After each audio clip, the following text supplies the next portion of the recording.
காட்டை சென்று பின்னாடியே போய் காட்டையும் அடைந்து தினம் பசுகள் பின்னாடி போவோம், பசுகள் பால் கொடுக்கும், இங்க கையில சாதம் எடுத்து போவோம், சாப்பிடுவோம் இல்லையா. அறிவொன்றும் இல்லாத ஐக்கோலத்து உந்தன்னை சிறிது புத்தி இல்லாத இடைக்குலம் அப்படிங்கிறார். அறிவொன்றும் இல்லாத ஐக்கோலத்து உந்தன்னை குறைவு பிறந்தனை புண்ணியம். அதாவது நீங்க பார்த்துட்டுன்னு வச்சுக்கோங்களேன், கொஞ்சம் அதிகமா படிச்சுட்டா அவளுக்கு இருக்கிற கர்வம் இருக்கு. அததான் சொல்ல, என்ன ஓவரா படிச்சுட்டியோ அப்படின்னு கேட்பா.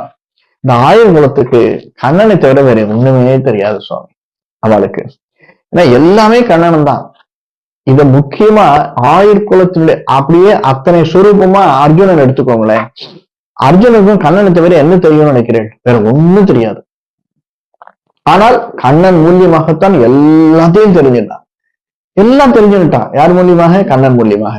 ஆனால் அவனுக்கு ஒண்ணும் தெரியாது இல்லையா. அது எப்படி சுவாமி? கண்ணன் படையெல்லாம் முடிஞ்சு கீழே இறங்குற போது அர்ஜுனன் எல்லாரும் கீழே இறங்கிடுவா.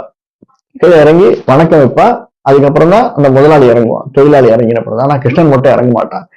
அப்போ கூட அர்ஜுனனுக்கு தெரியாது, ஏன்டா கிருஷ்ணன் இறங்க மாட்டேங்கிறான்னு கிருஷ்ணன்கிட்ட கேட்டா, நீ முதல்ல இறங்கணும். இறங்கினப்பறம் கேட்பான், ஏன் நீ இறங்க மாட்டேங்கிறன்ட்டு. அதுக்கப்புறம் தான் சொல்லுவான், இறங்கினோடனே தீ பிடிச்சிருவான்.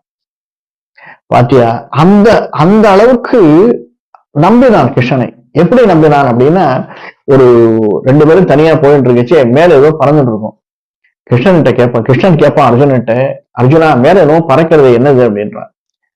தெரியலையே கிருஷ்ணா, பறக்கிற மாதிரி இருக்கு. ஆமா ஆமா, என்ன காக்காயா அப்படின்னு. ஆமா ஆமா, காக்கா மாதிரிதான் இருக்கு, கொஞ்சம் கருப்பா இருக்கு அப்படின்னு. கொஞ்சம் தூரம் போய் கேட்பான், கிருஷ்ணா காக்காயா அதுன்னு. ஆமா. இன்னும் கிருஷ்ணா